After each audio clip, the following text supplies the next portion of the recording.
Ladies and gentlemen, good day, and welcome to UGRO Capital Q2 FY'26 earnings conference call. As a reminder, all participant lines will be in the listen-only mode, and there will be an opportunity for you to ask questions after the presentation concludes. Should you need assistance during this conference call, please signal an operator by pressing star, then 0 on your touchtone phone. Please note that this conference is being recorded. I now hand the conference over to Ms. Shweta Daktardar from Elara Capital. Thank you, and over to you, ma'am. Thank you, Arshi. Good evening, everyone.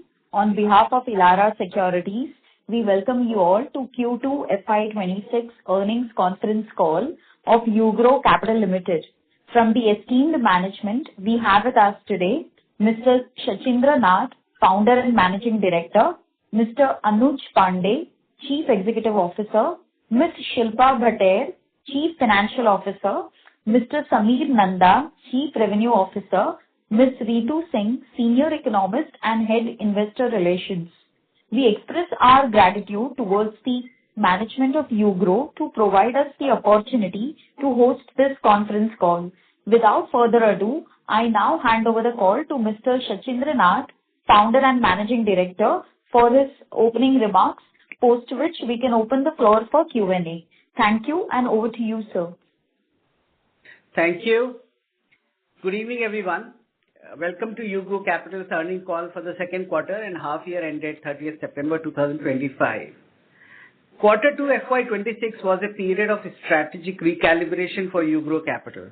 Over past 3 years, we have consistently added around 3,000 crore of our AUM annually, reflecting the strength of our franchise and the scalability of our data tech-driven model. With the proposed acquisition of Profectus Capital, which will add approximately 3,000 crore inorganically and take our total AUM over 15,200 crore, we consciously moderated disbursal this quarter to optimize our liability requirement and borrowing costs. This prudent approach, supported by tightened underwriting, aligns with the prevailing macro headwinds in the small ticket MSME segment. As of September 30th, 2025, our asset under management stood at 12,226 crore, up 20% year on year. Our calibrated disbursal on account of tightened underwriting are recorded at 1,789 crores in Q2 and 3,380 crores in first half. Following signs of over leverage, we have curtailed throughput rates from 30% to 20% and tightened underwriting filters. These risk management measures, combined with a strong on-ground collection and 4-tier recovery structure, ensures portfolio resilience and consistent profitability. Our total income grew 35% year on year to 461 crores, and PAT rose to 43 crores, up 22% year on year and 27% quarter on quarter. Asset quality remains stable, with GNPA at 2.4% and NNPA at 1.5%, backed by a 47% provision coverage ratio. Our CRAR stood at 25.4%, reflecting a strong capital adequacy and ample growth headroom. In October 2025, we raised 535 crores of equity, earmarked for Profectus acquisition. On account of Profectus acquisition and fundraise, India Rating updated its long-term rating to A+, rating watch with positive implication. Our emerging market vertical, which is micro lab business for small business enterprises, continue to perform well. We added 90 branches in first half of FY'26 and now 303 branches across 13 states, with asset under management reaching to 2,997 crores, contributing now to 25% of our total asset under management. The expansion phase is now complete, and our focus has shifted to branch level productivity and profitability. 29 of our emerging market branches are already operating above 1 crore of monthly disbursement. 86 are expected to reach that level within next 12 months, and the balance 188 in next 18 months. As a steady state, the business is expected to deliver 18% yield 4% of GNPA and 1.5% of credit cost, contributing to at 40 to 50 basis points return on asset improvement over the next 6 quarters. Our embedded financing through the acquisition of MyShubh platform continues to gain strong traction. The asset under management has reached to now 1,270 crores within 4 quarters, serving more than 1.5 lakh small retailers. Disbursement stood at 713 crores in Q2, maintaining a steady monthly run rate of approximately 200 crores per month. This business addresses a $20 billion of credit gap in the small retail and micro merchant space and represents one of the most scalable parts of our portfolio. The ongoing acquisition of MSL will enable deeper integration of UGRO's digital credit ecosystem, strengthening our embedded finance play. The portfolio quality continues to remain stable with gross NPA at 2.4% and net NPA at 1.45% as of September 2025. Our total collection efficiency improved to 100% this quarter from 96% last year, with 93% of our assets are in stage 1. We have tightened underwriting standards in the unsecured segment, bringing down throughput rates from 30% to 20% and maintaining conservative provisioning. Our 4-tier collection framework and data-driven early warning systems continue to ensure resilience and stable profitability. On the liability side, we continue to diversify our funding mix and strengthen our off-book strategy. Currently, around 43% of our asset under management is off-book, which is roughly half of it comes through co-lending originations and another half through direct assignment. We expect that the Profectus acquisition, which is entirely an on-balance sheet business, our combined off-book AUM will moderate to around 35%. With the rollout of new co-lending guidelines and the uncertainties around their interpretation and implementation, we are moving gradually on volumes to fully understand the framework and prepare our systems accordingly. Over time, we would like to maintain the co-lending and off-balance sheet in the range of 25 to 30%, but there are strong demand and momentum in co-lending, so we will remain flexible depending upon market conditions. There is no hard ceiling. Our approach will continue to be pragmatic and opportunity-driven while ensuring balance sheet stability. It is also important to highlight that we are currently holding cash on our balance sheet for the Profectus acquisition, entirely funded through internal accruals. This reflects inherent strength of our operating cash flow and disciplined capital management. The cost of borrowing has improved to 10.37, down 38 bps year-on-year, underscoring the benefit of diversified and high-quality lender base. To summarize, this quarter reflects UGRO's evolution from an expansion-led to a productivity-led and profitability-driven phase. With our emerging market network now fully built out and the MSL platform scaling rapidly and the Profectus acquisition on track, UGRO is entering a period of structural profitability improvement. Our portfolio quality is strong, our balance sheet is well capitalized, and our technology-led distribution model continues to deepen across ecosystem. We remain confident in our mission of solving the unsolved, bridging the MSME credit gap in India through the power of data, technology, and prudent risk management. Thank you all for your continued trust and support. My team and I are happy to answer any of your questions. Thank you. Thank you, sir. We will now begin the question and answer session. Anyone who wishes to ask a question may press star and 1 on their touchtone telephone. If you wish to remove yourself from the question queue, you may press star and 2. Participants are requested to use handsets while asking a question. Ladies and gentlemen, we will wait for a moment while the question queue assembles. I repeat, if participants need to ask a question, you may press star and 1 on your touchtone telephone.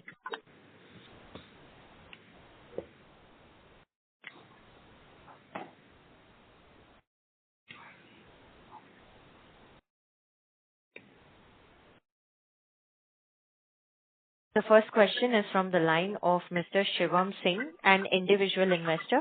Please go ahead, sir. Am I audible? Sir, you are not audible. Can you speak a little bit louder? Am I audible now? No, sir. Just a second. Audible now? Yes, Yes, you are. So congratulations on the great results. Sir, there was a green shoe option of 100 crores in a bond raise that we did right now. That was at 11.65%. So since we are working on bringing our cost of capital down, so why would we raise capital at such a high interest rate, and that too for 5.5 years? Thank you so much for your question. So we have just now raised subordinated debt from the debt capital market, and therefore you see that the coupon there is 11.65, and essentially as per the RBI guidelines, an instrument to qualify as subordinated debt needs to be 5 years plus in maturity, and therefore we've done that. And given the fact that subordinated debt forms as tier 2 capital for the company, we were very happy to raise this debt, and we have seen an overwhelming response as well for our raise that we have done of subordinated debt. So just to add what Shilpa said, sir, you should compare this as a cost of equity and not cost of debt. A subordinate debt which actually forms up our capital structure and actually enhances return on equity. That's why normally perpetual bonds, tier 2 capital, subordinated debt would have certain bits higher than the normal debt. Okay, thank you, sir.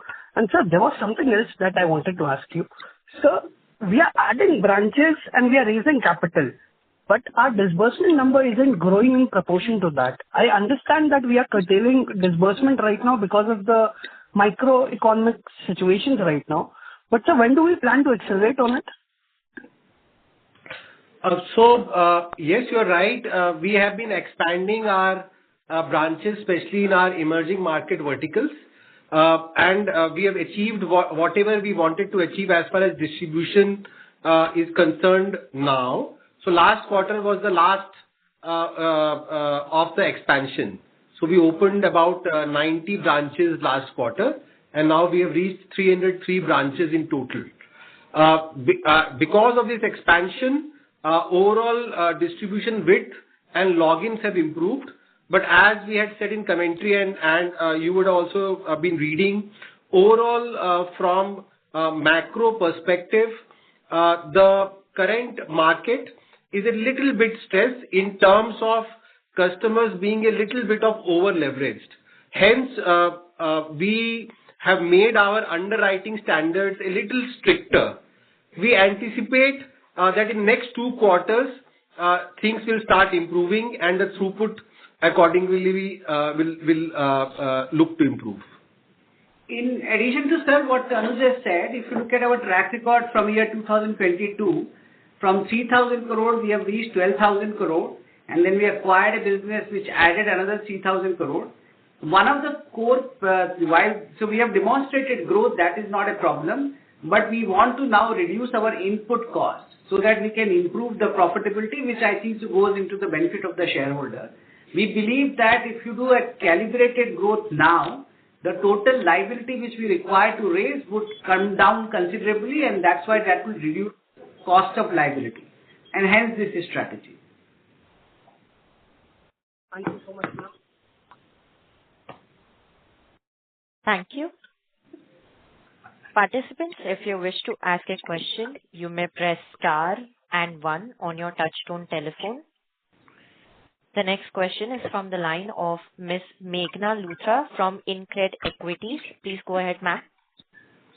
Yeah, hi. Thank you for giving me an opportunity to ask the question. I had a couple of questions. One, sir, can you please highlight or geographies, stress or over-leveraging on this stress part, on the ticket sizes or segment? We lost you in between. Can you just repeat? Hi, sir. Am I audible now? Yes, you are. Sir, I just wanted some more color on the ticket sizes or the geographies or the sectors in which are showing stress and which are not showing stress. Can you please provide some color on that? So while there are no specific geographies or sectors which are showing higher stress, but in general, for micro and small SMEs, we have seen a little bit of higher over leverage. We used to do in emerging markets loans between 5 lakh to 50 lakhs ticket size. But for last 3 quarters, we stopped doing loans less than 7.5 lakh ticket size. So we saw a little bit of stress in segment which are adjacent to microfinance. And as a conservative measure, we stopped doing that. But other than that, across, while leverage is high, there is no particular segment which is showing higher than usual stress in our portfolio. And sir, is there what kind of an impact are we seeing of the US tariffs? Any particular geography in Tamil Nadu or Gujarat? Is there any one time or any hard impact? So we are actually quite unaffected because since inception, as a policy, we have not been funding MSMEs which are export oriented. So in our portfolio, the number of customers with some kind of export business is less than 5%. So there is hardly any impact on our portfolio. Okay, sir. And just a few more things. One on credit cost. What do you see credit cost pan out for second half of FY'26? So it would broadly, we think it will continue in the same trajectory. While this quarter has been relatively better from collections performance perspective, we hope that will continue, and both the GNPAs and the credit cost would be in similar range. Okay, sir. And just lastly, on the AUM growth, sir, how do you see that pan out in the second half or in FY'27? So as Sachin mentioned in the opening remarks, we broadly add 3,000 crores of AUM every year, and because of Profectus acquisition, we have already done that. So we are using this opportunity to reduce our cost of borrowing by growing a little lesser on a standalone basis. So we foresee to grow by more than 3,500 crores at a consolidated level by this year end. Okay. And for next year? Very similar growth. So broadly, we would like to grow between 20 to 25%, and that's what we have been doing. So we'll continue that. Okay, great. But Megha, yes, sir. Sorry, just for your model perspective, I think the broad commentary is that we are now focusing more on productive growth, right? So headline number being one part of it. As I said in my opening remark, that out of our micro enterprises branches, what we call emerging market, we have 30 branches which are at 1 crore of monthly disbursement. We have 88 branches which are between 50 lakh to 1 crore, and we have 188 branches which is technically less than 50 lakh rupees. Now, given that the management attention to establishing new branches is completely over, in next first target is the next 12 months is that this block of 88 branches reaches to roughly around 72 lakh to 1 crore of disbursement, and the balance 188 branches reaches same 80 lakhs to 1 crore of disbursement in 18 months time. Once we complete that, then these 303 branches would start delivering around 25 to 330 odd crore, and that portfolio will build at average blended yield of around 18.5%, and that would change both. That would increase the portfolio yield and the portfolio construct, and that is where the ROA deliveries would come from. Got it. So that's very helpful. So these emerging branches would also have now they'll move to a slightly higher ticket size. That is fair to assume, right? Since we've cut down the less than 7.5 lakh ticket size. Yes, a little higher because between 5 to 7.5 portion has been cut out. And currently, what proportion of the AUM on books is less than 7 lakhs? Less than 7 lakhs? Yes, sir. The ticket size the one that you mentioned that you stocked. It's hardly anything, I think less than 5%. Less than 5%. Okay, great. Yeah. That's very helpful. Thank you, sir, for all the questions. Thank you. Participants, if you wish to ask a question, you may press star and one on your touchtone telephone. The next question is from the line of Mr. Mohit Oza from Elara Securities. Please go ahead. Yeah, hello. Thank you for the opportunity. Am I audible? Yes, you are. Yeah. So, could you tell me what are the key tech initiatives undertaken by management that have been enabled better underwriting and risk management practices, and also your long-term ROE and ROA targets? Thank you. So we have been actually great believers of data science since day one. So our year-on-year investment especially on our proprietary scoring model called GRO Score, is now what is yielding results. While we have the early warning system, which has got developed on basis that is also showing us a little better anticipatory value, and that is why we have been able to take calls a little earlier than industry. Separately, through our MSL acquisition last year, which was primarily on basis of MSL's top of the line tech platform for embedded finance, the portfolio has built in a very healthy way last year. So both these, the investment in GRO Score for last 7 years and the last year's acquisition of MSL is what has resulted in this kind of portfolio growth and portfolio performance. Okay. And so, long-term ROE and ROA targets? So eventually, the ambition is to deliver a steady state ROA of about 4% and a ROE of 16 to 18%. Currently, we are at about between 2 to 2.5%, and that is what has been happened in last 1 year. So in next about 2 years, that is where we want to be. Okay, sir. Thank you. That will be all. All the best. Thank you. Participants, if you wish to ask a question, you may press star and one on your touchtone phone. The next question is from the line of Mr. Moed Ansari from Hyderabad Investors Forum. Please go ahead, sir. Yeah, I want to ask about the further equity dilution. We have after this current round of equity dilution or raising the capital, till how much AUM this will be adequate, and when additional capital will be required? Is it around 18,000 crores AUM that we will need further capital? We need to just know about that future raising of the capital.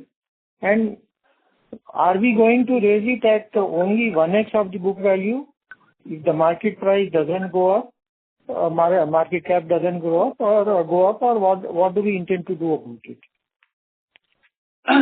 Sir, as you might have seen that, our model necessitated that, almost at every point of time when we reach roughly around 18% of capital adequacy, we need to raise more capital.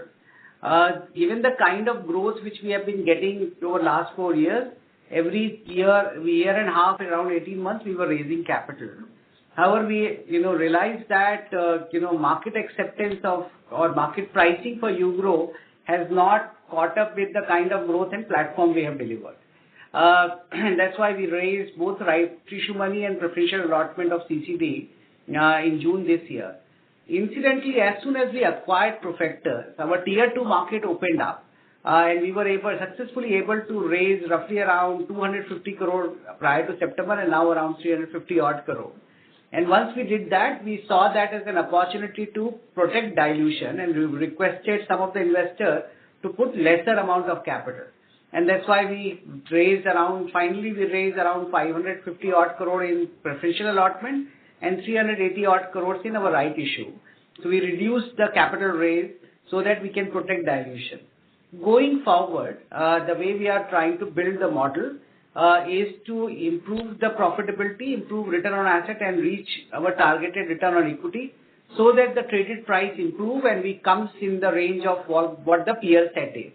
We think so that the company would not need capital on the current run rate basis for at least next 18 to 24 months.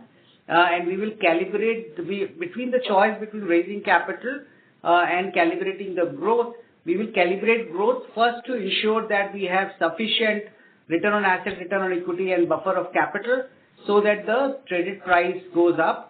We can enable faster growth at any point of time. That is within us. Our platform is very large, but now we are calibrating it to make sure that our shareholders, benefit from this growth rather than getting diluted at every point of time.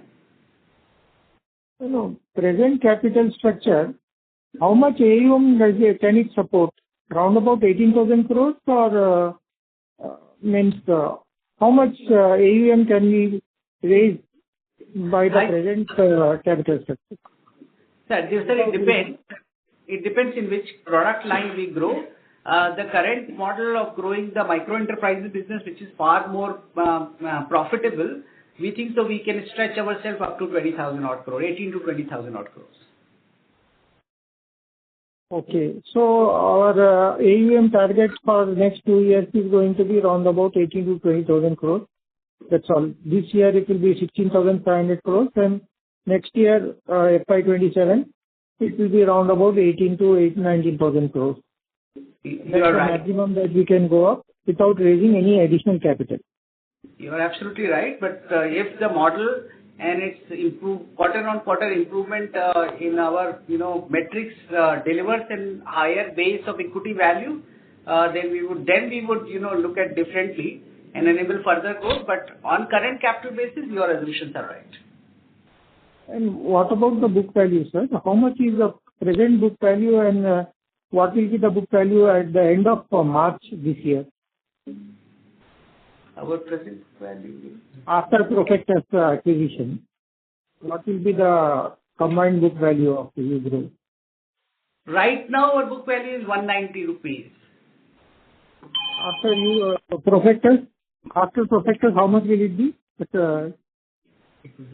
Yeah, it would be around same, sir. It will be 190 rupees. Okay. So our competitors are trading at 4x of the book value. That's what I will get to you.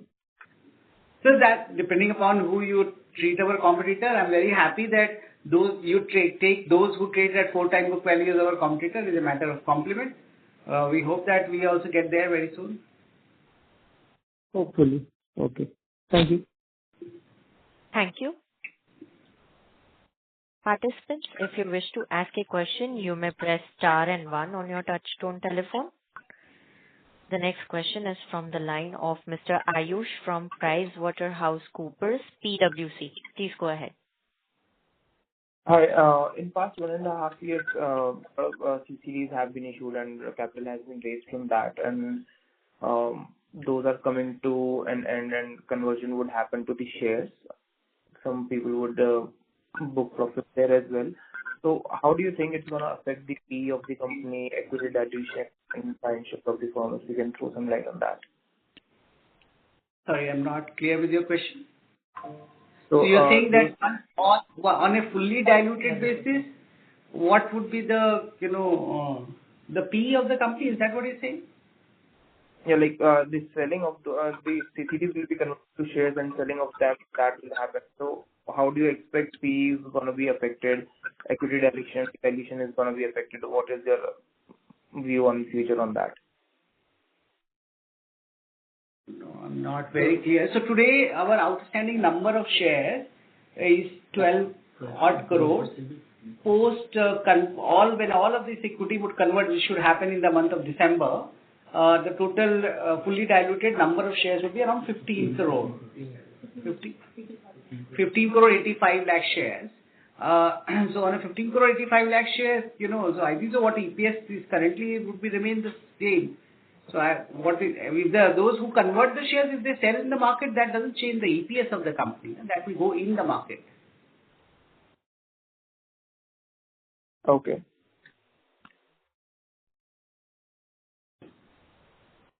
Thank you. Participants, if you wish to ask a question, please press star and one on your touchtone telephone. We will wait for a moment while the question queue assembles.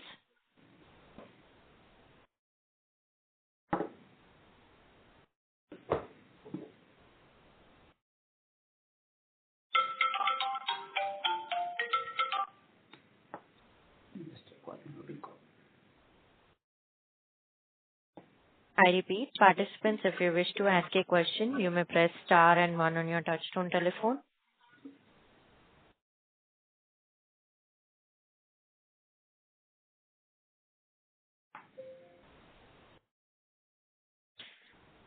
The next question is from the line of Mr. Rishi from Lavish Ventures. Please go ahead. Yes. Hi. Am I audible? Yes, sir. Yes, you are. Yes. Hi, Mr. Thank you very much for answering this question. I have a question regarding what exactly happened in the recent notes condition. So the communication staff said that Samina reduced their actual conversion based on the company. Sorry, your voice. Sorry, we can't hear you at all. Oh. Sorry to interrupt. I'm very sorry. Just give me 1 second.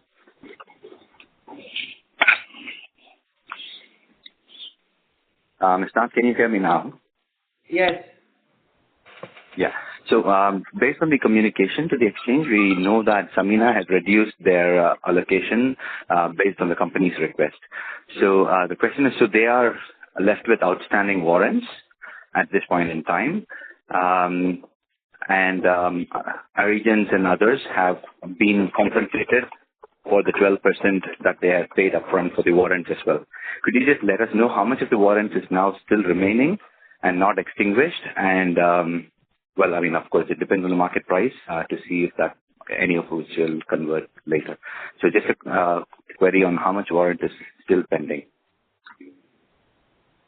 So all of the warrants are still pending. Roughly around 465 crore worth of warrants, divided by 265 rupees, would expire on December 5th, and around 550 crore worth of warrant would expire on December 17th. Okay. And those who do not exercise it will be paid 12% of the warrant price back. And those who exercise will not be paid the 12%. Is that understanding correct? No, sir. The CCD allotment which we did last time had two coupons. One 12.5% was upfront, and 12.5% was linked to the exercise of the warrant. But finally, exchanges asked us to remove the linkages from the warrant. So the entire coupon on the CCD has already been paid. So there is nothing to be paid further on the warrant. So the warrants are free warrants, and there is nothing to be paid now on exercise or non-exercise of the warrants. So the second 12.5% was not paid. So the CCDs were converted at 185 minus 12.5%. No, sir, it was disclosed to the exchange. Both the coupons have been paid at post-issuance of the both CCD. have been paid. Yes. Okay, understood. And if the warrants are not exercised, will that be a profit recognized in the next quarter of around 200 crores? No, sir. That would get into forfeiture, and finally this get adjusted to the coupon which we are paying on the warrants, on the CCDs. Thank you, Mr. Both are being capital account transactions. There is a forfeiture on one side, and there is a payment on CCD other side. Okay, understood. And there would still be a remaining profit to the company because it's less than 67, the forfeiture. The forfeiture is 67, whereas the payment was around 35. Absolutely. So you're right. Okay. So now the accounting Thank treatment you. of that may not reflect an exceptional gain, because in India the accounting is done little differently. but purely on math perspective, the warrants were 1,000 crore versus the CCD issues were roughly around 500 odd crore. So definitely, yes, there will be some difference. Okay. Thank you, sir. Both are capital receipt nature. Okay. Thank you. Participants, if you wish to ask a question, you may press star and one on your touchtone telephone. We will wait for a moment.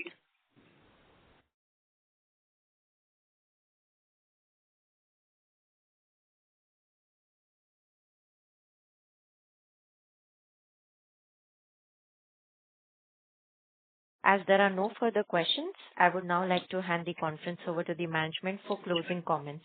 Please go ahead, sir. Thank you everyone for patiently listening to us. If you have any further question, you may get in touch with Ritu or to any of us directly. We would be happy to answer and clarify.